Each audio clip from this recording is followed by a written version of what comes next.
G'day ladies and gentlemen, welcome back to AussieStarcraft. We're bringing you another Grandmaster game off the ladder today. The map is Polar Night and we have some ZvT goodness for you. The top, I was going to say top left, but more top middle really, Polar Night with these odd central spawn locations. It will be our red Zerg ROOTVibe, and in the bottom center we'll have our blue Terran from Team Demos, which is TerranGirl. So don't know a lot about TerranGirl, but very high ranked Grandmaster. And on the NA server, coming up against ROOTVibe in this matchup. Now a little bit more about ROOTVibe, obviously playing for Team Root, and has had a bit of success recently in major tournaments. Well, he placed second in WCS North America last year, losing unfortunately to Scarlet, but able to take home a few $1,000s from that. This year was invited to the MLG tournament and also was in Premier League, but unfortunately I gotta say for Vibe he has some of the worst luck in his early matchups. I think in MLG he ended up playing against Root Puck in the early game and lost to Puck, who did quite well in the tournament, and in Premier League unable to make it past the round of 32 because he faced up against Aces, Scarlet and Liquid Hero in that round. So unfortunately from very difficult early matches in those tournaments, I don't think the results really reflect the level of skill he has as a player. And yeah, I've got to say, if there's two players I wouldn't want to go up against consecutively, it would be Scarlet with some of the best ZvZ in the world, and Liquid Hero, who's an all-around excellent aggressor. So Vibe here, choosing to take his natural. His spawning pool now on the way first, so it was hatch first then pool, which shouldn't be too much of an issue. TerranGirl does have a Reaper on the way now, but it's likely that by the time this Reaper makes it across the field, this pool will be done and some early Zerglings will likewise be on the field. So Polar Night's quite an interesting map. I've probably said this before in previous casts, but this central main base, it makes for quite an interesting dynamic. It's literally exposed on every side. Trying to defend it with static defense, nigh on impossible. If you can see from the other side of the field, well, not so much for Zerg players because most of their buildings are centrally located, but quite a large base like this, Terran can actually siege it from the low ground, or particularly if you can take up an aggressive siege tank position here, you can threaten both the natural and buildings in the main base for players other than Zerg. So we'll see how Polar Night factors into it. Oh, will this drone go down? No, quick spore crawler there. This will likely be cancelled when this Reaper's forced away, but dropping these buildings prevents the drone actually dying. So some clever micro from Vibe to keep all these units alive. Loses that one Zergling, but shortly cancels all those buildings before they complete. Will he be able to polish? Oh, picks up one drone there, so nice kill there, one worker down, but the Reaper likewise getting blown to pieces. So nice little even sort of exchange, slightly larger for the Zerg for all the cancelled buildings, but losing that Reaper is actually more of the issue, as it is valuable scouting intel that TerranGirl will really want. So both players continuing to macro up. We have TerranGirl throwing down her orbital at the expansion, reactor now on the factory, swapping that out so that she can probably mass produce either Widow Mines or Hellions. Likely to be Hellions, indeed it is, very popular in this matchup. Hellions being able to deal very well with early Zerglings, particularly without speed, and speed is halfway finished now. Better bring that production tab back up so we can see it. Speed halfway done now. If you don't have Zergling speed by the time the Hellions hit the field, will present significant difficulties for you. Very difficult to wall off this natural. So we'll see if TerranGirl can do anything with that. This Overlord will be able to see the Hellions. Swap to Vibe's view. You can see that he can in fact see the Hellions sitting here, so knows these are on the field.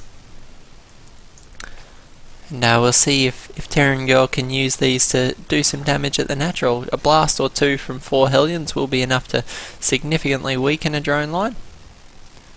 So, unfortunately for TerranGirl having to defend her own naturals, keeping her from moving out. But we have another 2 Hellions on the way, so 6 Hellions on the field.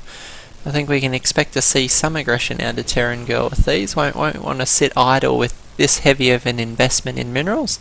If you're going to commit like this to the units, you want to be using them. Otherwise, you're better off dropping a macro command center or something else to help you get further ahead. So if you're going to invest in harassment units like these, may as well put them to use, particularly on a map like Polar Night, where it's so hard to wall in your natural expansion. Massive area here, very hard to wall off. Zerglings with speed here ready for this, but the Hellions electing to threaten the third base, and we have Vibe now counter-attacking with the speedlings across the map. I don't know if that's the right choice. We'll see if he can slip through this wall. He knows it's not completed yet. But unfortunately for TerranGirl, she's gonna be a little bit late to the party, and these Zerglings are gonna get quite a bit of damage on the main base. Can he get move their CVs back into range of this bunker? And if he can pin the nice job pinning the Zerglings there for the Hellions to clean up. Managing to cancel the third base, so not a bad little exchange. If we look at the workers killed, managed to pick off a worker with that, but could have potentially done a fair bit more damage. So shame that the Zerglings went to waste, and that will leave Vibe quite exposed. Only really got the Queen left to defend these bases, so a little bit surprising to not see a few more Zerglings hit the field. We're likely to see this third base cancelled yet again, as these Zerglings have another poke at the front door, but 8 Marines in a bunker is going to be able to force that back, and TerranGirl's going to cancel the third base yet again, so a bit unfortunate for Vibe here in this matchup. TerranGirl doing a great job of containing him and keeping him on 2 bases. Going down the third base in another location, but unless we see a few more units, and indeed a few Mutalisks on the field, this should help shut down the Hellion harassers. The one big problem, I guess, with a flamethrower is that you can't shoot up with it. So these Mutalisks are going to clean up these Hellions very quickly, and that should even this up a great deal and help Vibe to secure his third base. So you can see all those Hellions going down. So big pickups there for Vibe, managing to equalise the game almost. 990 to 850 resources lost, keeping those mutas alive is always nice. We have +1 flyer attacks on the way now, along with +1 weapons and armour for the... So TerranGirl's already defending this third quite heavily with missile turrets, electing to take this third base out in front rather than behind the base, so interesting choice there. Obviously used to posturing fairly aggressively, so a few Widow Mines here. Got to be very careful with the Muse. Nice pick up on some of these Marines. Able to pick up some of those and some of the transferring SCVs. Very nice pick up, only losing 1 Mutalisk, so nice control out of Vibe there. This third base now very saturated. Widow Mines positioning out in the field. So there's big danger for these Mutalisks to engage without the Overseer. Overseer managing to get picked up. It's a great pickup for TerranGirl. Keeping those Overseers dead will eventually allow the Mutalisks to fly over those undetected Widow Mines, and 2 or 3 Widow Mines can massively hamper the Zerg player's ability to harass and defend at all with the Mutalisks. One of the most common observations about heavy Mutalisk players, it leaves you very exposed. Oh, nice pick up on the Widow Mine there.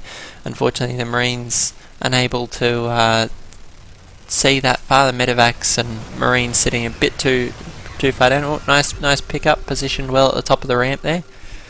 The problem with committing so much to the Mutalisks is you have very little in the way of ground force left to defend, though this very heavy Marine force is going to get some nice connections from these Banelings, and looks like Vibe may well lose this third base. Mutalisks continuing to have it to struggle, but more Banelings rolling in here now. That getting caught on the creep, these could be some great detonations here, and indeed they are. The remainder of these Marines will get picked off.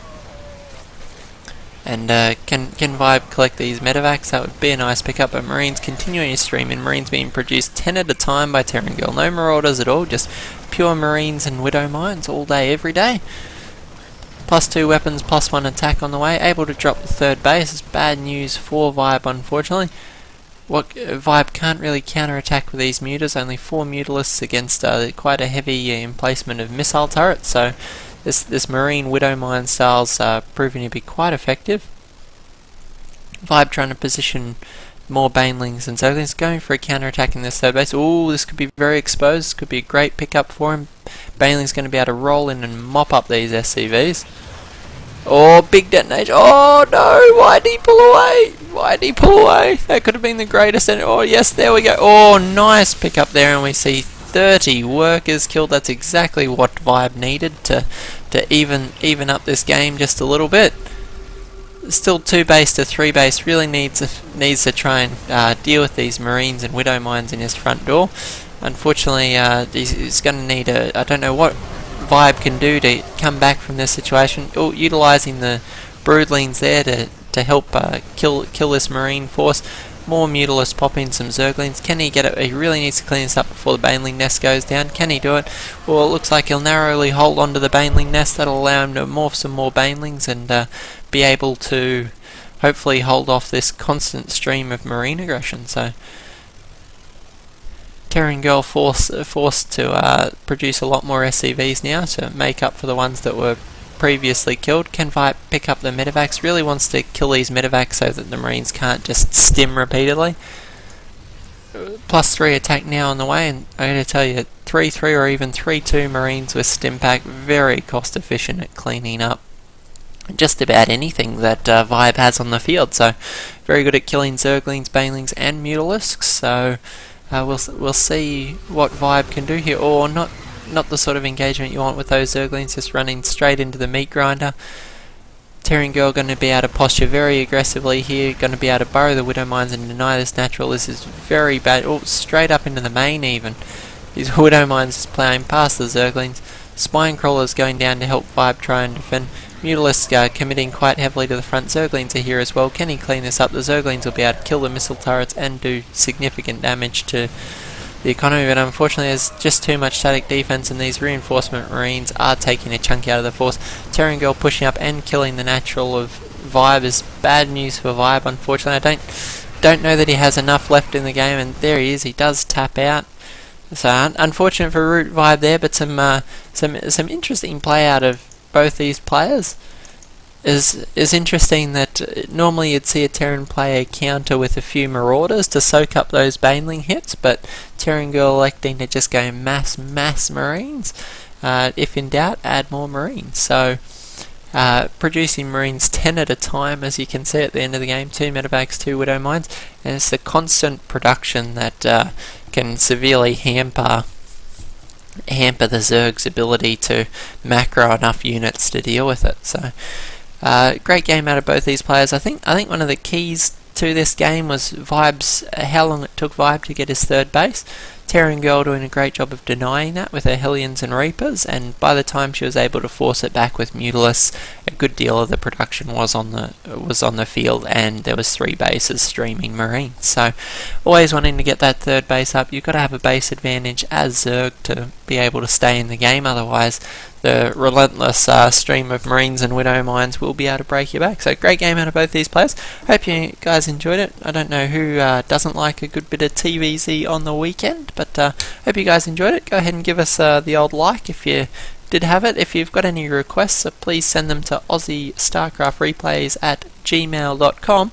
And the question of the day for you today is, what is your favourite matchup? Is it a mirror match? Is it a TVZ, a ZvT, or is it a PvP or TVT?